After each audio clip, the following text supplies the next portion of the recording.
একটা বৃত্ত x অক্ষকে স্পর্শ করতেছে এবং -2,0 3,1 বিন্দুতে যাচ্ছে। বৃত্তের সমীকরণের ব্যাসার্ধ নির্ণয় করো। বৃত্তের সমীকরণ ও ব্যাসার্ধ বলা দরকার ছিল, ঠিক আছে, সমীকরণ ও ব্যাসার্ধ, ফাইন।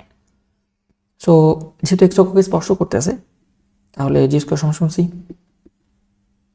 আগে ধরে নিই লেট বৃত্তের ইকুয়েশনটা হচ্ছে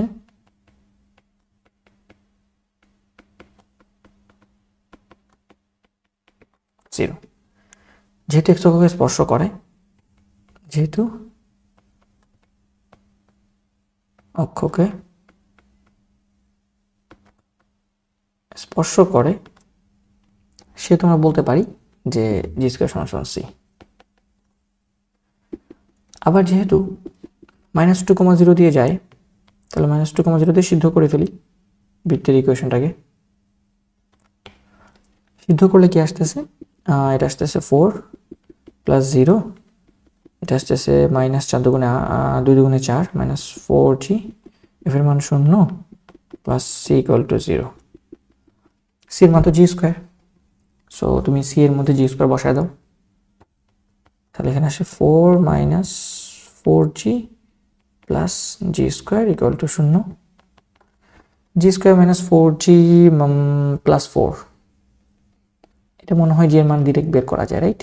এটাকে a square - 2ab + b square লেখা যায়, তাহলে এটা g - 2 হোল স্কয়ার = 0 লেখা যায়। তাহলে এখান থেকে আমি g এর মান লিখতে পারি হচ্ছে 2। g এর মান পেয়ে গেছি। আর g এর মান যদি পেয়ে যাও, c এর মানও পেয়ে যাবে, কারণ এখান থেকে তো তুমি জানো। সুতরাং c এর মান হচ্ছে আমাদের g স্কয়ার, মানে 2 স্কয়ার মানে হচ্ছে 4। c এর মান পেয়ে গেছো। আবার अगेन 3, -1 দিয়ে সিদ্ধ করো। যদি সিদ্ধ করি তাহলে 9 + 1 3 দুগুণে 6 6g, আর f y এর মান হচ্ছে -1, তার মানে হচ্ছে -2f প্লাস c = 0। 9 আর 1 যোগ করলে 10, 60g এর মান হচ্ছে 2, সো 6 দুগুণে 12, আর -2f, আর c এর মান হচ্ছে 4। তো এখানে কত আসে? 22 আর 4 যোগ করলে 26, 2f এর মান হচ্ছে -26, তাহলে f এর মান আসে হচ্ছে 13। f এর মান আসে 13। সো GFC হয়ে গেছে। সুতরাং নির্ণয় বৃত্তের সমীকরণ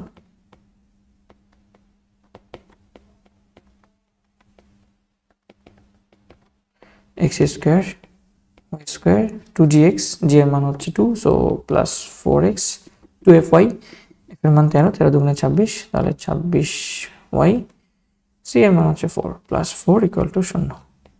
এই তো হয়ে গেছে। হোপফুলি আমরা